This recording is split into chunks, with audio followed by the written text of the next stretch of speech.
tak boleh lari ialah soal penguasaan korporat ataupun pemilikan equity. Sebab itu saya ingat kalau ada apa pun polemik itu kebanyakannya akan berkisar daripada itu, dan dia selalu dilihat sebagai punca kepada kekangan-kekangan lain, kerana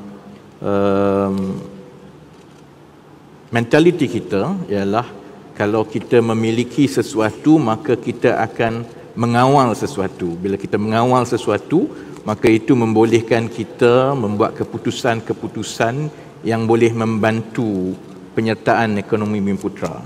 Tapi kalau kita lihat balik daripada tahun-tahun selepas kemerdekaan sehingga kepada DEB, perspektif pengupayaan ekonomi Bumiputera pada ketika itu adalah sebenarnya lebih menyeluruh.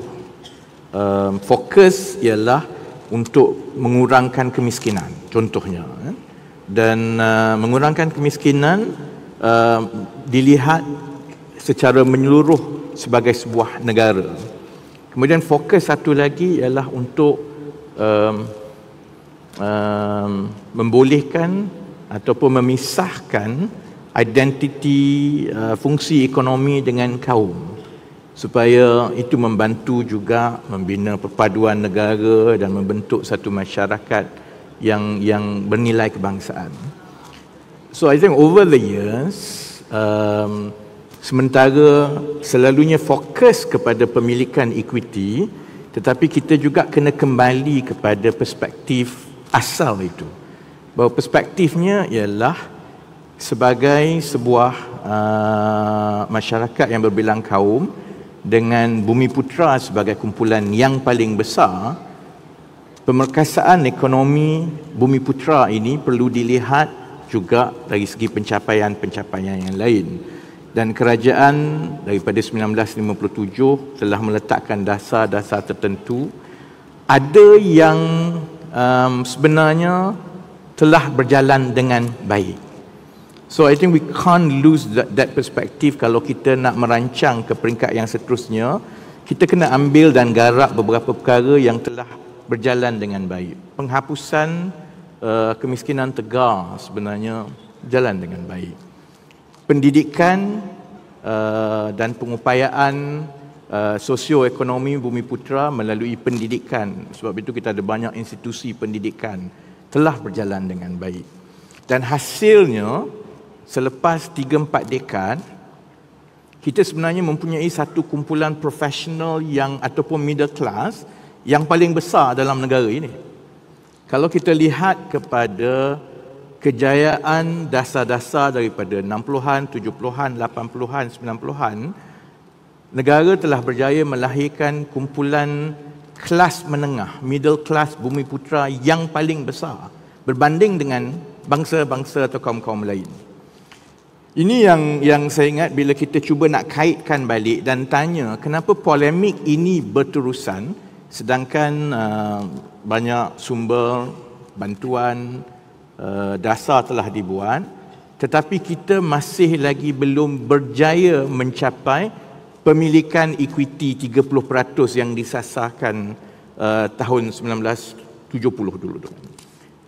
Dari perspektif ini saya ingat saya tak rasa ramai di luar sedia maklum sebenarnya dia adalah satu perkara yang boleh dilihat dalam lensa yang berbeza-beza. Contohnya definisi, dan apabila kita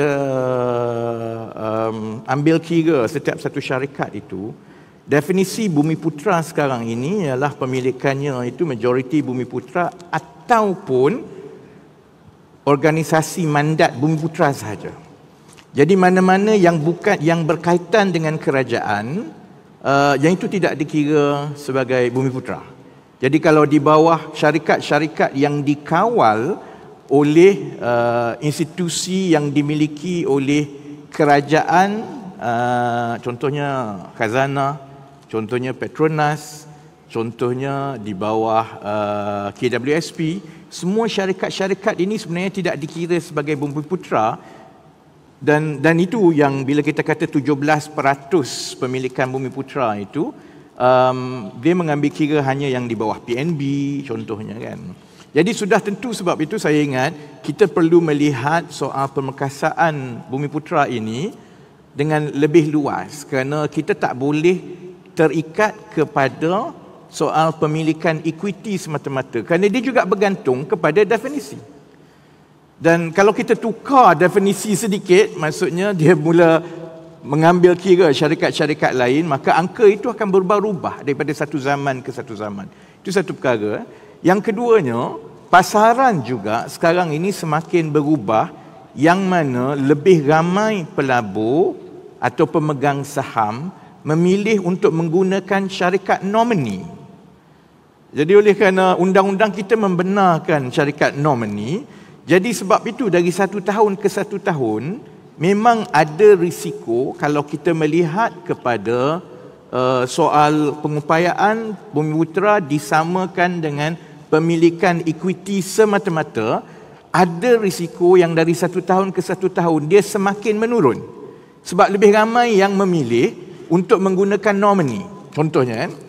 Sebab itu saya ingat kita kena mengimbangkan supaya sedang kita mengambil kira kepentingan untuk kita meningkatkan soal pemilikan equity, kita juga perlu kembali kepada tujuan asal dahulu bahawa pemerkasaan Bumiputera ini dilihat secara lebih menyeluruh dari perspektif penyertaan, dari perspektif penguasaan dan juga daripada perspektif pemilikan. Tiga-tiga ini perlu diambil kira kerana satu syarikat itu mungkin pelaburnya, mungkin orang luar pun 10-20 tahun akan datang, kalau ekonomi berkembang dengan baik, lebih banyak syarikat korporat kalau disenaraikan di bursa, lebih banyak itu pegangannya itu mungkin daripada pelabur luar. Ataupun contohnya bila kita bercakap tentang syarikat pemula, digital and tech, memang kebanyakan syarikat pemula ini modal teroka itu daripada dana asing. Jadi kalau kita semata-mata melihat kepada pemilikan equity itu tetapi tidak melihat kepada penyertaan dan juga tidak melihat kepada penguasaan, dan when I say penguasaan, maksud saya ialah kita kena melihat kepada management control itu juga. Satu syarikat mungkin secara definisi sedia ada sekarang ini tidak dilihat sebagai Bumiputera, tetapi sebenarnya daripada pengurusan tertinggi sampai ke bawah majoriti adalah Bumiputera. Dan the opposite is also true. Satu syarikat mungkin di atas kertas dilihat sebagai Bumiputera kerana equity-nya itu nampak Bumiputera, tapi pengurusan daripada atas sampai ke bawah bukan Bumiputera. Jadi kalau perkara ini adalah antara perkara-perkara yang kita kena perhalusi supaya the program design nanti akan kita serasikan dengan keperluan kita untuk menangani apa yang disebut oleh saudara Ibrahim tadi sebagai the unintended consequences. Kerana kita kena terima bahawa dasar-dasar dan pelaksanaan 30-40 tahun yang lepas walaupun cukup berjaya dalam beberapa perspektif, tetapi sebenarnya ada unintended consequences, kesan yang tidak dijangka, dan permasalahan apa-apa pun adalah dinamik. Masalah dalam tahun 80-an dia tak sama details dia tu dengan masalah tahun 2000 contohnya. Jadi perkara-perkara ini yang saya ingat agensi dan kerajaan akan bagi tumpuan supaya kita dapat harmonikan untuk kita mengambil perspektif yang lebih menyeluruh ke arah menilai pengupayaan Bumiputera itu dari perspektif penyertaan termasuk juga penguasaan untuk kita ke arah mendapat pemilikan equity yang telah disasarkan.